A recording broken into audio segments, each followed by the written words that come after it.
Yeah, he looked really good. You know, he just stepped out on the course proper here at Rose Hill, and he did a nice little bit of conditioning work, I suppose you could call it. He looked good. He was just ticking over very nicely on song for Saturday. You know, we can only worry about our horse and where he's at, and he's drawn a bit wide. Probably suits him, to be fair. But look, they'll jump and probably run along a bit, and I know English is on our outside, and obviously depending if they go forward or back. But we can't really worry about our bloke. He's well. It's at a track that he loves. He loves Randwick, but obviously he loves the 1200. It is at 1100. But obviously it's a starting point, and it's not where you start, it's where you finish. But look, it is one race at a time, but obviously knowing the Everest is there and it's a lot of money, you know, we've been lucky enough that we've had a horse for so long that's been always in the picture or the public's eye, I suppose, and you know, even to races like Hong Kong where there's a lot of pressure, and you know, pressure is really what you put on yourself. But with him, you know, it's probably no different, or this preparation's no different to any other prep.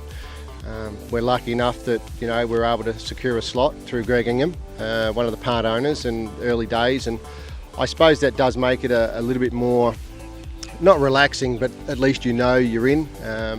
But whether that slot was there, he'd continue on this preparation as if no other. So, you know, he's certainly there, and you know, it makes it.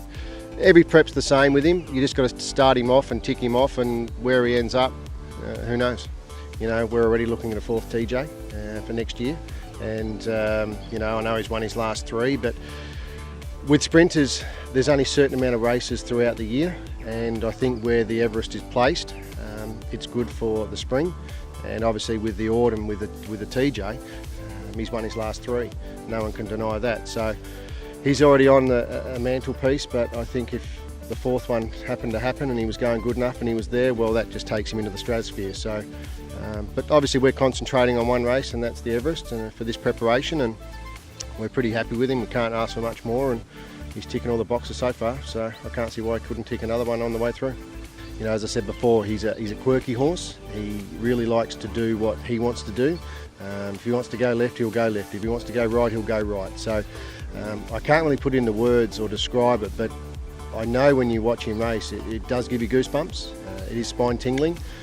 I think everyone knows where he will be at the end, but it's about how he gets there, and I think his last TJ Smith really proved that at a stage in that race that he probably couldn't win, and a lot of people thought he couldn't win, but once again, him being the horse he is, he just gets out there and does his stuff, and that's why he is what he is, and that's what makes him Chautauqua.